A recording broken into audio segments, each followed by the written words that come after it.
everyone. I am Kalpana Singh, and today we are going to discuss about Jamini Rai.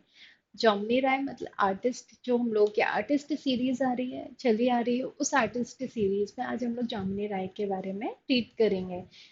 जामिनी राय अविनाश टैगोर के पिपल थे या शिष्य बोल सकते हैं। बहुत फेमस आर्टिस्ट भी रहे हैं हमारे इंडिया के, और उनकी वर्क करने की टेक्निक बिल्कुल डिफरेंट थी। उस टाइम पे बंगाल आर्ट स्कूल की एक टेक्निक चलती आ रही थी वॉश टेक्निक्स में, और उसी टेक्निक को कंटिन्यू करते हुए उन्होंने एक नई थीम पर वर्क किया, जो कि काली घाट से रिलेट इन्फ्लुएंस थी उनकी टेक्निक्स। तो आज हम लोग उसी से रिलेटेड बात करने वाले हैं। काली घाट पेंटिंग्स क्या होती थी, उनसे वो किस तरह से इन्फ्लुएंस हुए, क्या टेक्निक थी उनकी।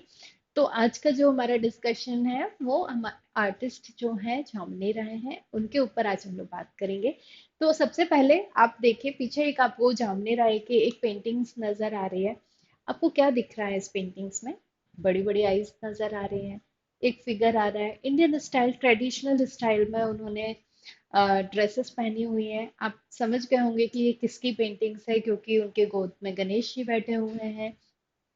तो जामनी राय का ये स्टाइल था, मतलब वो इन्फ्लुएंस थे कालीघाट पेंटिंग से। तो कालीघाट पेंटिंग्स क्या है? अब सबसे पहला क्वेश्चन तो यही आता है कि ये कालीघाट पेंटिंग्स क्या है। अगर आप में से कोई कोलकाता गया होगा या जो कोलकाता से बिलोंग करता है उसको तो पता होगा, बट फिर भी अपन एक इस बारे में डिस्कशन कर लेते हैं। कालीघाट कंटेम्प्ररी आर्ट के टाइम के एक, उस टाइम पे जो कि एक थीम थी, जो जामुनी राय उस पे काम किया करते थे। बट ये आई कहाँ से? जो बंगाल में जो काली जी का मंदिर है उसके आसपास पट्टचित्र मिला करते थे। पट्टचित्र मतलब आपने देखा होगा, जैसे कृष्णा जन्माष्टमी की बात करते हैं तो हमारे घरों में एक पट्टचित्र मिलते हैं जिसकी हम लोग पूजा करते हैं, ओके। तो उसी टाइप के पट्टचित्र होते थे, जहाँ जो उसमें छोटी छोटी कहानियों को जो हमारे हिंदू रिलीजन से रिलेटेड होती थी उसको बनाया करते थे। ये मिनिएचर पेंटिंग के फॉर्म में भी बनती हैं, बनी ये मिनिएचर पेंटिंग्स ही बोल सकते हैं, बनती नहीं है ही। तो इनके जो बनाने की जो टेक्निक थी, थोड़ा सा फोक आर्ट का उसमें आप चीजें देखोगे। लाइक कि अगर हम इन पेंटिंग्स को देख रहे हैं तो इस पेंटिंग्स में आपने देखा कलर बहुत बोल्ड है।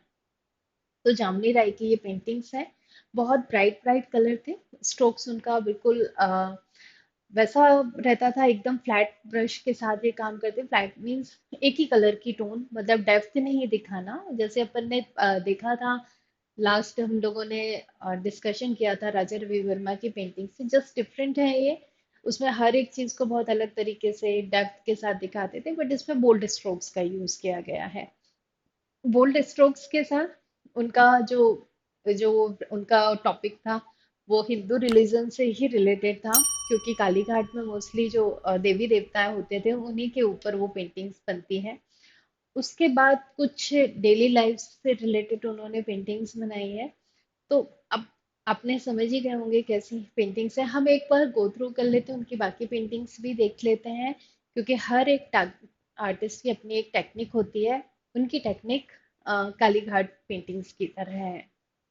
तो जामनी राय 11 अप्रैल 1887 में उनका बर्थ हुआ था, और 24 अप्रैल 1972 में उनकी डेथ हो गई थी। Was an Indian painter, he was honoured with a State Award of Padma Bhushan in a 1955. He was one of the most famous people of Avinath Tagore, who's an artist originally and a contribution to the emergence of the art in India remains unconscionable. ठीक है। तो अब एक बात और है इनकी कि जो जामिनी राय थे उनको कहा जाता था पेंटिंग की फैक्ट्री। मतलब उन्होंने इतना काम किया है, इतना पेंटिंग्स बनाई है, ऑलमोस्ट उन्होंने अपनी लाइफ में 20,000 से भी ज्यादा पेंटिंग्स बनाई हुई है। तो अब आप सोच सकते हो एक आर्टिस्ट कितना इन्वॉल्व होता है अपने काम में। इसी तरह जामिनी राय थे, आप देख रहे हो उनके एक इमेजेस के साथ बहुत सारी पेंटिंग्स उससे रिलेटेड है। मोस्टली बिलोंग कोलकाता से, बंगाल से करते थे, और रविन्द्रनाथ टैगोर के बहुत फेवरेट पीपल्स में से एक हुआ करते थे। अब हम इनकी टेक्निक्स हम लोगों ने समझ ली है, आपने पेंटिंग्स भी देख लिए। अब हम इनकी पेंटिंग्स का गो थ्रू कर लेते हैं कि इनके किस तरह के फीचर्स होते थे। जब भी आप उन पेंटिंग्स को देखोगे आप क्विकली पहचान जाओगे कि ये जामिनी राय की पेंटिंग्स है। इसलिए हम गो थ्रू करते हैं किस टाइप की उनकी पेंटिंग्स थी और हम लोग इसको देखते हैं। ओके।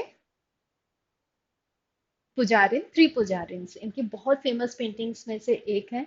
अब आप देख रहे हो सेम वही टेक्निक है, आईज आप देख रहे हो, ऐसा लग रहा है कि कॉपीज बना दी होगी। ये उनकी सेकंड एक और इसी से रिलेटेड है, हाथ को वो कुछ इस पोजीशन में है, यहाँ पर वो अपना पूजा का सामान रखे हुए हैं।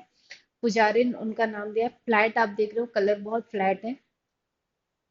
डिटेलिंग के लिए उन्होंने इसको अलग करने के लिए उन्होंने पल्लू में थोड़ी सी डिजाइन्स बनाई हुई है। मोस्टली नथ पहनाई है, बहुत स्ट्रेट स्ट्रेट लाइन, बहुत डिटेलिंग वाला काम नहीं है, बहुत बोल्ड वाला वर्क उन्होंने किया, बोल्ड स्ट्रोक्स के साथ उन्होंने इसमें काम किया है।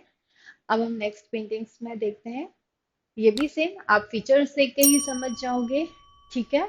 मदर एंड सन, ये कृष्णा है, कृष्णा के ऊपर ये पेंटिंग्स है।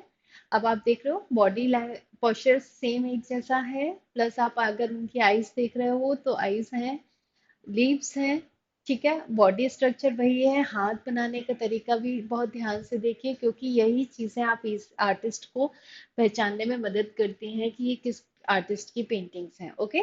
तो ये कृष्णा है, वो एक पोस्चर में बैठ पकड़े हुए हैं उनको। ठीक है। तो ये अब आप देख रहे हो कि हमने अभी तक जितनी पेंटिंग्स देखी ऑलमोस्ट सेम नजर आ रही, क्योंकि हर आर्टिस्ट अपनी एक ही टेक्निक को फॉलो करता है। अब हम नेक्स्ट पेंटिंग्स पे आते हैं। कृष्णा, ये मदर एंड सन की थी, and he is a Krishna. अब आप देख रहे हो काउ, अगर आप देख रहे हो गाय को भी उन्होंने आईज को वैसा ही बनाया है जैसे वो बनाते हैं। और यहाँ पर कृष्णा मक्खन लिए हुए हैं, हाथ में कलर वही है, बहुत बोल्ड स्ट्रोक्स में उन्होंने काम किया है। पीछे फोक पेंटिंग्स, जो फोक आर्ट होता है उसके छोटे छोटे से सिंबॉलिक उन्होंने यहाँ पर यूज किया। आपने देखा होगा फोक आर्ट्स में बहुत सारी चीजें होती हैं जो घरों में होती है, उसी टेक्निक को लेकर उन्होंने वर्क किया हुआ है। अब उनकी नेक्स्ट पेंटिंग्स देखते हैं। ये शिकारी की एक पेंटिंग्स है, शिकार करते हुए जाते हुए उन्होंने दिखाया है। एलिफेंट है, हाथी के ऊपर दो लोग शिकार करने के लिए, पीछे महावत है, आगे जो हाथी को चलाता है उसको महावत बोला जाता है। अब पीछे जो पर्सन बैठा है वो क्या कर रहा है, शिकार के लिए, क्योंकि उसके हाथ में आ, आप देख रहे हो एरो लिए हुए है। ठीक है। तो अब आप इससे आपको समझ में आ रहा होगा कि ये शिकार खेलने जा रहा है। बहुत उस टाइप के पेंटिंग्स बनी हुई है जो मोस्टली आपको फोक आर्ट्स में देखने मिलती होंगी, वॉल्स में बहुत स्ट्रेट स्ट्रेट, बहुत ज्यादा डिटेलिंग के साथ, बहुत खूबसूरत तरीके से उनको डेकोरेट किया जाता है, ब्राइट ब्राइट कलर को यूज किया जाता है। तो ये हमारी इतनी पेंटिंग्स थी जिनके बारे में हमने पढ़ा। जामनी राय के बारे में, जामनी राय बहुत फेमस आर्टिस्ट है, बहुत ज़्यादा डिटेल तो नहीं, बट हाँ जितना हम लोगों ने पढ़ा वो बहुत इनफ है उनके बारे में जानना समझना, क्योंकि एक आर्टिस्ट अपनी लाइफ में बहुत काम करता है, बहुत सारी चीज़ें वो ड्राइंग पेंटिंग्स के अपनी पेंटिंग्स बनाता है। बट कुछ ही पेंटिंग्स को देख के हम समझ जाते हैं कि वो किस तरह की टेक्निक का यूज़ कर रहा है। तो अब आज हमने जामनी राय की पेंटिंग्स के बारे में देखा, उनकी टेक्निक्स के बारे में देखा कि वो किस तरह की पेंटिंग्स करते थे, उनकी टेक्निक क्या थी। अब नेक्स्ट हम सीरीज में मकबूल फिदा हुसैन के बारे में पढ़ेंगे कि वो किस तरह की पेंटिंग्स बनाते थे। इसी तरह हम कुछ और आर्टिस्टों को लेकर आएंगे। फीमेल आर्टिस्ट कौन थी हमारे इंडिया में, उनके बारे में पढ़ेंगे। तो इस तरह से हम अपनी सीरीज को कंप्लीट करेंगे धीरे धीरे। जब तक आप इनके बारे में सर्च करिए आर्टिस्टों के बारे में और थोड़ा और पढ़िए, मज़ा आता है जब हम किसी आर्टिस्ट की लाइफ के बारे में पढ़ते हैं, प्लस साथ में बहुत सारी नॉलेज भी हमें मिलती है, कई तरह की टेक्निक समझ आती है, कलर समझ में आते हैं, सब्जेक्ट समझ में आते हैं। ओके। तो आज आप जामने राय के बारे में और ज़्यादा पढ़िएगा और समझने की कोशिश करिएगा। तब तक हम नेक्स्ट सीरीज में मकबूल फिदा हुसैन के साथ आके फिर उनके बारे में डिस्कशन करते हैं। ओके। Bye bye.